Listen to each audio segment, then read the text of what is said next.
Bon après-midi tout le monde, j'espère que vous allez bien. On est aujourd'hui le 30 décembre, donc cette vidéo-là va être publiée soit aujourd'hui, soit demain. Et j'ai décidé de le faire à propos de mes lectures préférées de 2024. Puis je vais être 100% honnête avec vous, peut-être que je les ai pas toutes lues en 2024. Si vous me suivez depuis longtemps, ça se peut que vous revoyez des livres. En réalité, je fais juste comme mes recommandations préférées de lecture.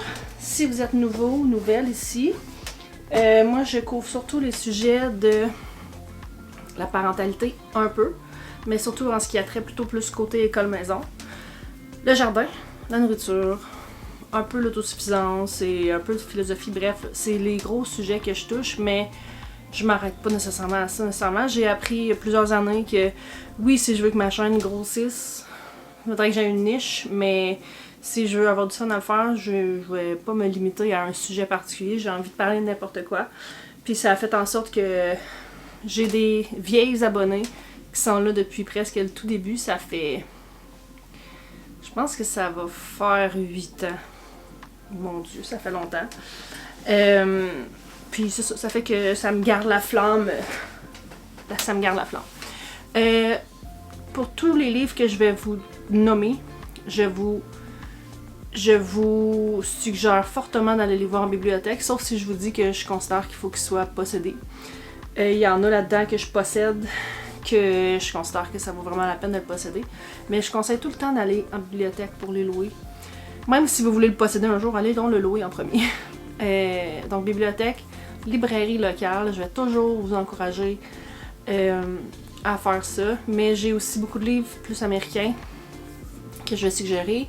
Je vais mettre un link sur Amazon. Ça reste pour moi le dernier recours. Je le mets là parce que si vous êtes pour acheter sur Amazon puis que ça vous tente, cliquez sur le lien. Ça va me donner un petit peu des sous que vous allez payer. Vous ne paierez pas plus cher. C'est juste qu'à la place de donner ces sous-là à Amazon, vous les donnez à moi. Mais ça reste que je veux pas que ça ait l'air d'être une infopub de livres. Je vous conseille toujours d'aller en bibliothèque en premier. Parce que si on achète tous les livres qu'on aime, on a bientôt plus de place et plus d'argent. Et aussi, genre des livres francophones et anglophones. Avant, je les triais, là, mais là, je vais vraiment aller ça. Je vais m'arranger que ce soit comme plus organique. Parce que j'ai décidé de faire ça un peu sur un coup de tête. Ça me tentait pas de me préparer pendant 1 heure pour une vidéo. Et puis là, je vous parle. Puis j'ai comme d'autres livres que j'ai pas sortis que je vais mettre. Mais puis il y a des livres que j'ai pas avec moi non plus. Fait que je vais aussi vous donner des suggestions de livres audio. Je vais vous parler de livres que j'ai lus, que j'ai aimés, et de livres que je vais lire. Parce que je suis une liseuse, ça fait un petit bout que j'ai comme slacké un peu la pédale sur la lecture, mais ça va me revenir. On va en parler dans une autre vidéo. Fait qu'on va commencer tout de suite, là. Ça fait 4 minutes que je parle, fait que on va commencer tout de suite avec les suggestions. Puis je vais commencer tout de suite avec lequel? Le premier qui est là. Vive la nature avec les enfants. Celui-là, je vais vous avouer que je l'ai-tu lu? Je pense qu'il est sur ma table de chevet depuis vraiment longtemps. Parce qu'il faut que je sois dans le mood pour lire des choses sur l'éducation. Mais en réalité, ce que j'aime faire ou souvent, c'est avoir plus d'un livre de commencer. Fait que j'ai un livre vraiment pour le plaisir, souvent un roman. Un livre, mettons, sur le jardinage, puis un livre sur l'éducation. Donc celui-là est sur ma table de chevet, puis je le mets en priorité. Parce que, tu sais, moi, je suis déménagée où est-ce que je suis en ce moment pour vivre la nature avec mes enfants, justement. Puis, c'est un livre, je l'ai comme lu en diagonale une fois de temps en temps, mais tu sais, c'est un livre qui se lit bien sans être nécessairement d'une page à l'autre. Donc, il m'avait été fortement suggéré par plein de gens. Moi, je vais commencer certaines de mes lectures par ça.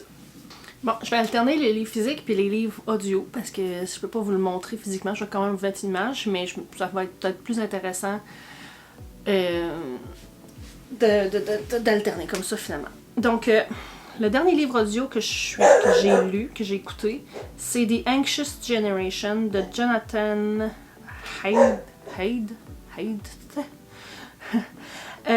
C'est un livre super intéressant qui remet en question beaucoup la façon qu'on élève nos enfants aujourd'hui, mais beaucoup l'utilisation des réseaux sociaux et des écrans.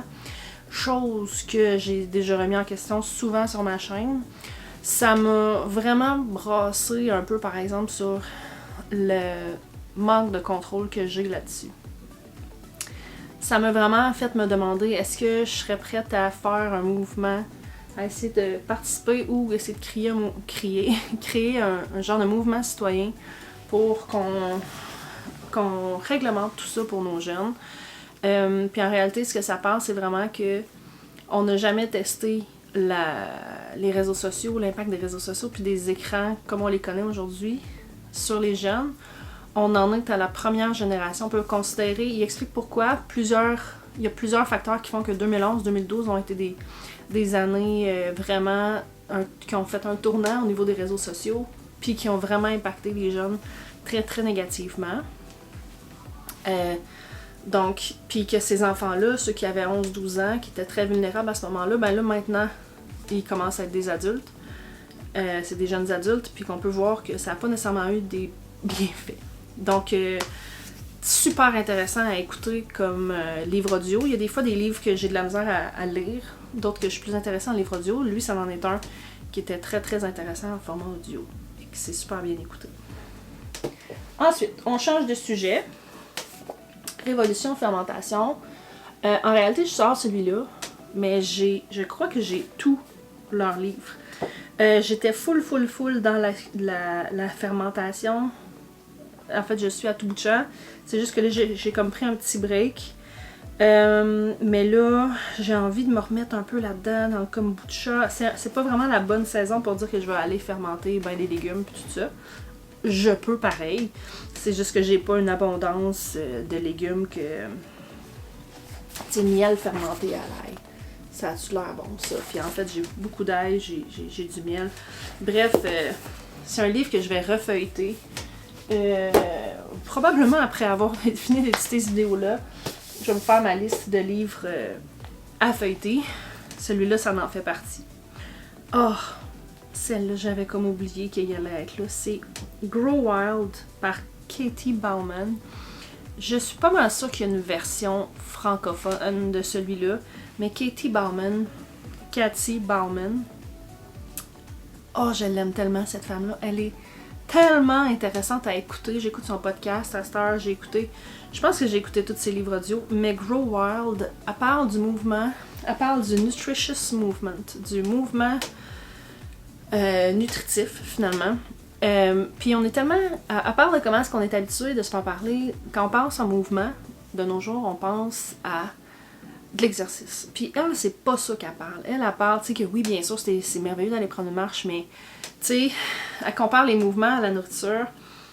Par exemple, j'ai l'impression que je radote. Fait que si vous avez déjà été sur ma chaîne, ça se peut que j'en ai déjà parlé. Mais bref, comment est-ce que, par exemple, des carottes, c'est nutritif. Mais on mangera pas juste des carottes. On est très conscient que ça prend une variété d'aliments pour avoir une alimentation riche et nutritive et tout ça. Mais c'est la même chose pour les mouvements. Mais elle parle aussi de beaucoup de micro-mouvements, des choses qu'on pense pas. On est rendu, par exemple, qu'on voit plus, on regarde plus à une grande distance. C'est important de faire travailler les yeux puis de regarder au loin souvent, etc. Puis tu sais, bref, elle touche vraiment au mouvement d'une autre façon. Puis le Grow Wild, ça c'est vraiment plus pour les enfants. Puis c'est ce qui a fait en sorte que j'ai aménagé ma maison complètement différemment. Ça me fait penser que j'avais une vidéo que j'avais commencé pour vous. Je vais essayer de retrouver le début. Je sais que je n'avais pas filmé la suite. Je me souviens plus pourquoi, mais je peux peut-être filmer la suite puis vous le publier quand même bientôt. C'est pas une vidéo qui est outdated finalement. Mais elle est dynamique dans la façon dont elle parle. Elle est super intéressante, elle est drôle. Elle donne des super de bons exemples. Puis bref, c'est vraiment comment intégrer des mouvements différents dans notre vie, finalement. Puis, c'est comme que je disais, on est habitué à se faire parler comme l'exercice, comme elle dit, tu sais, c'est super le trend d'avoir des standing desks,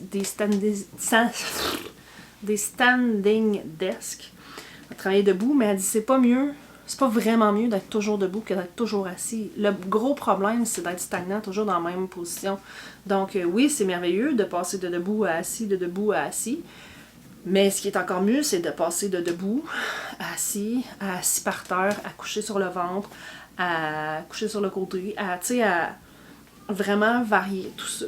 En tout cas, elle est vraiment là, je n'aimerais pas tous ses livres, mais je l'ai adorée. En réalité, si j'avais à faire, je pense, un top 1 là, de tous mes livres de cette année, elle, son podcast, tout ce qu'elle fait, je l'adore. Katie Bowman, Grow Wild, c'est vraiment un must. Les prochains livres que j'ai en fait pas tant commencé, j'ai commencé un peu, mais je vais les mettre ensemble, c'est les livres de Charles Dowding. Je vais être 100% honnête avec vous. L'accent british, j'ai de la misère. Pas à le comprendre, mais je le trouve monotone, puis j'ai de la misère à rester concentrée. Charles Dowding, je sais que c'est super intéressant. T'sais, quand je suis capable d'être focus, je l'écoute, puis j'aime vraiment beaucoup ses vidéos. Mais puis il est super pertinent dans tout ce qu'il fait. Fait que c'est pour ça que je suis allée chercher ses livres, parce qu'en réalité, j'ai de la misère à l'écouter à cause de ça. J'ai pas l'attention, j'ai pas assez d'attention pour être capable de l'écouter. Pas que ces vidéos manquent il manque de quoi que ce soit. En fait, n'importe quel British, j'ai de la misère à écouter. Leur accent, je le trouve. J'ai pas d'opinion négative, mais j'ai de la misère à focusser dessus. Bref.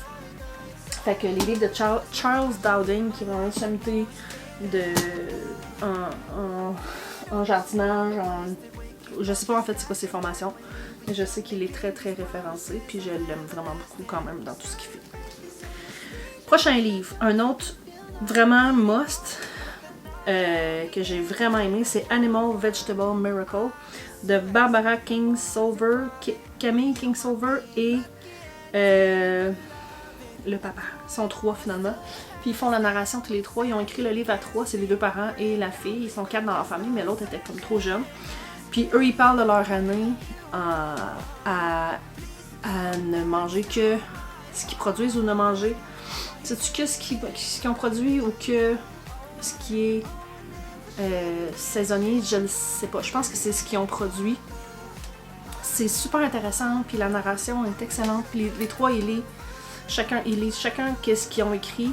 La jeune, elle avait 19 ans à ce moment-là, elle parle de son aventure, elle, en tant que fille qui part de ça puis qui déménage, tu sais, qui va au cégep ou whatever, le collège qui est allé. Le père, lui, sort plus le côté scientifique, puis elle, la mère, elle parle vraiment de son expérience de maman, de son jardin. C'est super intéressant. Pour vrai, c'était... Finalement, je les aime toutes. Je les aime vraiment toutes. De l'autre côté, j'ai ici un autre sujet, complètement différent. C'est la grammaire de la phrase en 3D. Je l'ai pas terminé. Je suis en train de le lire. Puis c'est vraiment pour apprendre la grammaire, finalement. Il m'a été fortement suggéré sur les groupes Facebook.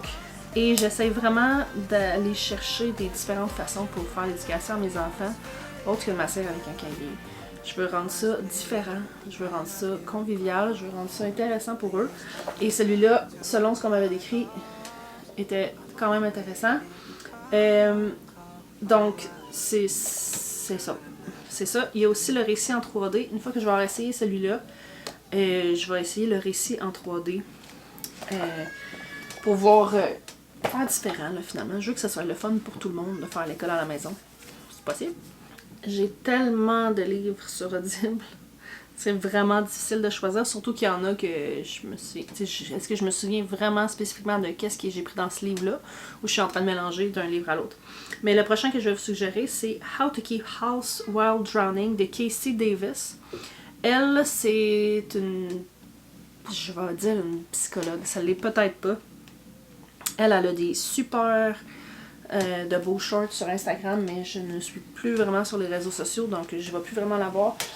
Mais elle touche vraiment, elle donne vraiment des conseils aux personnes qui ont besoin d'aide à garder leur maison, par exemple, tu sais, à reprendre le dessus sur leur vie. Puis je dis ça pas étant quelqu'un, tu sais, j'ai pas eu d'épisode dépressif ou quoi que ce soit. Mais, tu sais, je veux dire, j'ai 5 enfants, puis j'ai de la misère des fois à prendre le dessus. Sur tout ce qu'il y a à faire. Fait qu'elle, elle parle beaucoup des petits trucs ici et là de comment reprendre le dessus sur tes tâches, sur ton lavage, sur ton ménage, sur ta vaisselle. Peu importe, là. C'est pas un livre que moi j'ai trouvé pertinent n'importe quand. Mais des fois, quand que j'ai comme un down, ou c'est qu'on dirait que, tu sais, c'est sûr que tout est un service ou un serviture. Fait que quand ça roule bien, mais quand ça roule pas bien, des fois j'ai besoin d'un petit coup dans le derrière. Puis elle, c'en est une qui est vraiment bonne, mais tu sais, elle va beaucoup toucher, tu sais, les gens qui sont tellement creux que, tu sais, il y a même plus de place au marché dans leur maison, que c'est rempli de poubelles, etc. Là, tu sais, je veux dire, quand elle monte des vidéos, c'est des cas vraiment extrêmes, puis elle essaye d'y aller du côté psychologique, puis comment aider les gens finalement à progresser, puis je trouve ça vraiment intéressant. De l'autre côté, je l'ai commencé, puis j'ai vraiment adoré le bout, c'est Clara's Kitchen de Clara Canucciari. Si vous avez été sur YouTube un petit peu, vous connaissez Clara, qui est en réalité une dame, elle est décédée. Elle est décédée, je crois, en 2013, c'est ça. Ça fait au-dessus de 10 ans qu'elle est décédée. Puis ses vidéos, elle avait à peu près 94 ans, je crois. Puis elle parle beaucoup de la Grande Dépression. Elle a des belles histoires à raconter. Puis elle se trouvait super... elle trouvait que sa vie était bien basique, là. Mais en réalité, elle réalisait pas comment est-ce que c'était intéressant d'entendre parler de la Grande Dépression, puis de la guerre, puis tout ça. Puis c'est beaucoup de recettes, mais aussi des histoires au travers de tout ça, des photos. Moi, je suis fascinée par cette époque-là. Donc, super intéressant. Si vous connaissez pas Clara, cherchez Clara's Kitchen, c'est vraiment la grand-maman de YouTube. C'est everybody's favorite YouTube grandmother. C'est vraiment une belle chaîne. Elle avait l'air tellement le fun à avoir comme grand-maman. Puis son livre, c'est ça, c'est des histoires comme ça. Il est quand même dispendieux sur Amazon, je vais être bien honnête, mais j'ai décidé de l'avoir pareil. Pour Audible. En fait, Audible ou en vrai, là, mais moi, ce n'est une encore qui est vraiment, vraiment intéressante à écouter en audio. Puis c'est Organizing for the Rest of Us. C'est, en fait, c'est les livres de Dana K. White. Elle en a 3. C'est How to Manage Your Home Without Losing Your Mind. Puis Decluttering at the Speed of Life. Le premier que je vous ai nommé, en fait, c'est comme un mix des deux. Qui est correct si vous voulez lire juste un livre, mais je pense que les deux autres sont assez bons pour que ça vaille la peine de les lire séparément. Puis le troisième, si tu as lu les deux autres, je trouve qu'il vaut pas la peine. Mais Dana K. White, super intéressante. Elle a aussi des vidéos sur YouTube, mais je trouve que ses vidéos un peu moins... sont intéressantes, mais c'est moins super pertinent que ses livres. Puis c'est vraiment, en réalité, elle approche le ménage et le decluttering, le désencombrement venant de quelqu'un qui est pas organisé, qui est une slob, qui veut tout ramasser, qui veut tout garder. Ce que je trouve super pertinent, parce que comme elle dit dans ses livres, les choses les channels d'organisation, les livres d'organisation, les méthodes, c'est fait par du monde qui sont organisés et non par des gens qui sont désorganisés comme elle. Donc vraiment, c'est pas la première fois que je suggère ces livres-là, ça fait plusieurs années que je réécoute ces livres-là à tout bout de champ. Ça me motive, ça me permet de refaire une passe de désencombrement. J'adore ça. J'aime vraiment beaucoup ces livres. Ensuite, dans les livres que je vais lire, celui-là je me suis fait donner, c'est Le temps de briller. En réalité, ce livre est le cadeau que nous aimerions que tu te fasses. Nous y avons réuni tout ce qui, d'après nous, pourra t'aider à trouver ta propre façon d'être heureuse et épanouie. Tu sais, ma vie va très bien, mais je suis jamais fermée à un peu de self-growth. Puis celui-là, j'ai décidé que... En fait, il m'a été donné. Fait que je considère que s'il m'est tombé dans les mains, ça doit être pas pour rien. Fait que c'est Le temps de briller de Isabelle Laflèche et Christine Michaud, qui sont, je crois, quand même des sommités qui font des conférences, etc. Fait que c'est sûr qu'après avoir lu ça, je vais regarder est-ce qu'ils ont des conférences qui pourraient m'intéresser. Version livre audio, je vais vous en donner un dernier, que c'est vraiment pas la première fois que j'en parle, mais qui vaut tellement la peine. Puis c'est parce que je veux pas non plus que la vidéo dure 45 minutes. Je suis pas obligée de vous énumérer tous les livres. J'en ai des centaines. Puis genre, il y en a pas beaucoup là-dedans que j'ai pas aimé. C'est Un rien peut tout changer de...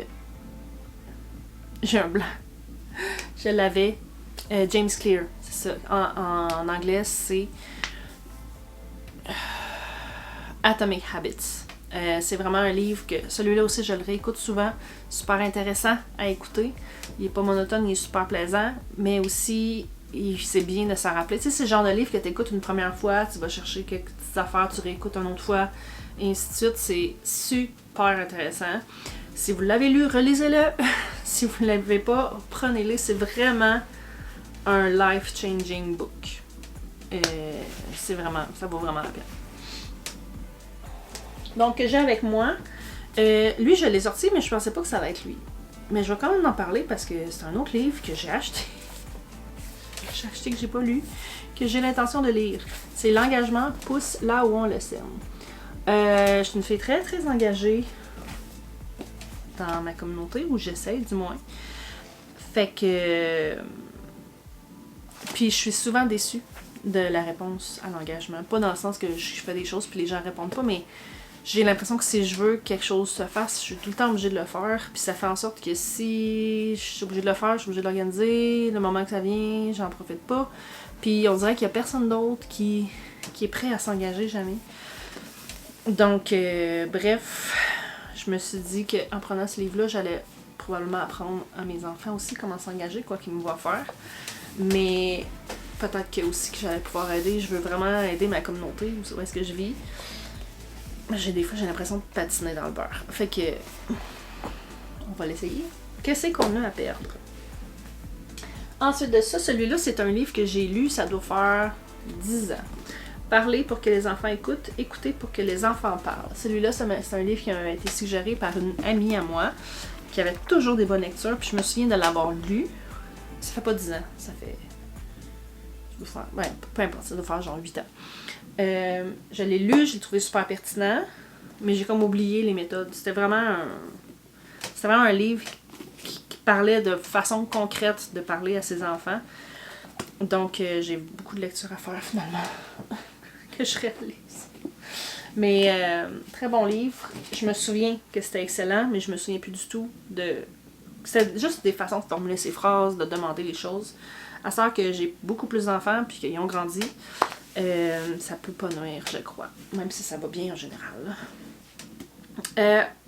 Un livre, et Seigneur, c'est toute une lecture ça, que je n'ai pas lu parce que je l'ai acheté sur un coup de tête en regardant sur YouTube. Mais là, après ça, après ça, j'étais comme, oh non, vas-tu vraiment lire ça? Mais là, en écoutant d'autres gens parler de ce livre-là, j'ai réalisé que c'est peut-être pas qu'est-ce que je pensais. Puis c'est The Gift of Fear.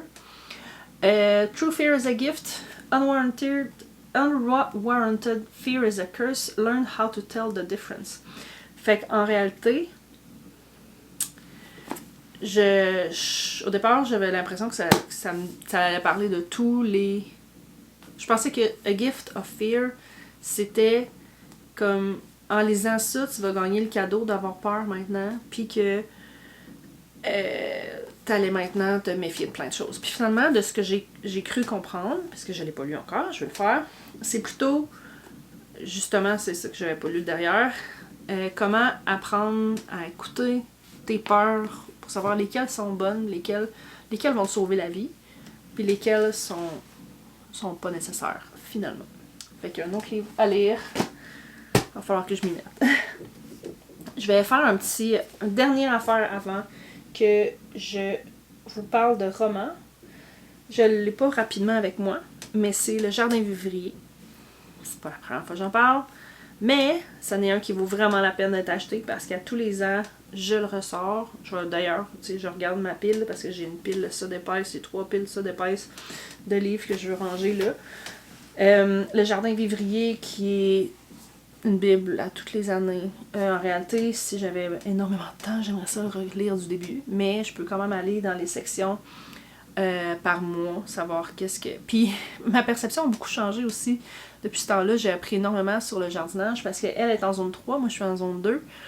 Donc dans ma tête, il fallait que je regarde qu'est-ce qu'elle faisait le mois d'avant pour savoir, tu sais, si j'étais au mois de mars, il fallait que je check qu'est-ce qu'elle faisait au mois de février, ça s'équivalait. Je sais plus si j'avais pris cette information-là, mais ça marche pas de même, là. Fait que je vais refaire mes petites lectures du mois, savoir ce qu'elle a fait. C'est toujours bon de se remettre dedans. Puis tu sais, moi je suis rendue ailleurs aussi. C'est un autre livre, encore une fois, que si je le relis, je vais aller chercher d'autres choses, tout simplement. Donc, dernière partie, je me suis dit que j'allais vous parler de livres que j'ai lus cette année qui étaient par pur plaisir. Ben, c'est pas vrai, j'ai tout du plaisir à lire tout ça, là. Chance. Sauf que j'essaie de me forcer vraiment à lire des choses, des romans finalement, qui sont. Tu sais, je viens over, mon cerveau, là, je viens brûler raide à force que. Tu sais, je fais la vaisselle, j'écoute un livre audio, je m'en vais en auto, j'écoute un livre audio, tu sais, tout, avoir de l'information encore et encore et encore. Je me couche le soir, je lis un autre livre, puis un autre livre, puis un autre livre, puis c'est tout juste de l'information, en plus de mes cours que je fais après, au travers de ça, fait que j'ai décidé que ça, le soir, j'ai 1 ou 2 livres informatifs que je lis peut-être une page ou 2, ou un chapitre, ou whatever. Puis après ça, je termine dans mon roman jusqu'à temps que mes yeux tombent tout seuls. Mes paupières ferment tout seuls. Ici, j'ai le livre Cœur de fermière de Julie Aubé. Julie Aubé, c'est une nutritionniste passionnée par les saveurs du territoire québécois, l'agriculture de proximité et l'agrotourisme. C'est une chroniqueuse, organisatrice d'événements et conférencière. Bref, je la connaissais pas du tout. J'ai juste vu ça traîner, puis genre, fallait que j'achète un livre apparemment. Mais tu sais, ça reste un roman. Hein. Je vois jamais l'utilité d'acheter un roman. Mais là, tu sais, c'est une Québécoise, puis je voulais l'encourager. Mais en soi, acheter un roman, j'ai toujours trouvé que c'était un peu une perte d'argent, parce que, tu sais, c'est pas comme si j'allais le relire ou le reconsulter une autre fois. Puis c'est toujours difficile de se débarrasser des livres après ça. Donc, vous trouverez très peu de romans sur mes tablettes chez nous. Mais celui-là, c'en en est un que j'ai trouvé très, vraiment, vraiment bon. En réalité, c'est, à part à sa recherche, c'est pas vraiment c'est un récit, plus que c'est pas un roman, c'est un récit. Elle parle d'elle, elle parle de sa vie à elle, de comment est-ce qu'elle a commencé à faire ça, de l'agriculture, elle. Très, très, très intéressant. Sinon, les autres livres, c'est des livres que j'ai lus à la bibliothèque, donc j'en ai pas avec moi. J'ai lu cette année toute la trilogie des Filles de Caleb. C'était super bien écrit, c'est super pertinent à lire, j'ai trouvé ça vraiment intéressant. Puis surtout que le dernier, parce que le premier livre c'est à propos d'Émilie, le deuxième c'est à propos de Blanche, et le troisième c'est à propos de Élise. Élise ou Héloïse? Je pense que c'est Élise, la fille de Blanche. Mais tu sais, plus ça va, plus c'est romancé. Les histoires dans le troisième sont pratiquement pas arrivées. Puis ça vient dans une ère plus moderne, puis ça m'intéresse un petit peu moins rendu là. Mais c'était quand même très intéressant quand même. J'ai aussi lu, en réalité, j'aime beaucoup les livres plus dans le passé, mais j'ai pas essayé d'autres choses non plus. Mais autre livre que j'ai lu, c'était L'héritage de Fanny. Ça aussi, c'était une trilogie qui était excellente. Ça se passe dans les années 1800. C'est frustrant, c'est vraiment bon. J'ai vraiment aimé ça. C'est pas mal ça les romans, les livres à caractère entertainment que j'ai lus. Ce qui m'amène à vous demander, vous, quel genre de livre est-ce que vous aimez? Avez-vous des suggestions de livres? Tu sais, oui, informatifs, mais aussi beaucoup... parce que moi, je m'en vais à la bibliothèque, puis en réalité, je regarde les tablettes, puis j'essaie de spotter un livre qui est le début d'une série. Tout simplement parce que une fois que je suis tombée dedans, moi, ça me dérange pas de lire 20 livres dans la même série. En réalité, j'ai pas d'autre choix à faire. T'sais, si j'aime ça, je suis bien contente. C'est comme quand je découvre une nouvelle série, je suis vraiment contente de savoir qu'il y a 15 séries, 15 saisons, parce que après ça, je sais que mon choix est fait pour les prochains X mois. Donc, si vous avez des livres, en réalité, je dis que j'aime beaucoup les romans historiques, mais j'ai jamais essayé ni de la science-fiction, ni des romans policiers, pas vraiment du moins. À part du temps quand j'étais plus jeune au cégep, il fallait lire au secondaire des lectures obligatoires, mais si vous avez des lectures à me suggérer, allez-y fort. Et aussi des livres informatifs aussi, c'est juste que ça, j'ai comme moins besoin, j'ai déjà ma bibliothèque qui... Tu sais, j'ai tellement de livres en réalité, puis il n'y en a pas un que je voudrais me débarrasser dans ceux-là. Des livres de recettes, faudrait... Un jour, je pourrais faire une vidéo, un live de 24 heures pour vous montrer tous mes livres. Mais ça sera pas aujourd'hui. Fait que, j'espère que vous avez passé une belle année 2024. J'espère que vous allez trouver un peu de choses qui vous ont intéressé dans ce que je vous ai présenté. Je vous souhaite de passer un beau jour de l'an. Puis on va se retrouver assuré très très bientôt. Bye!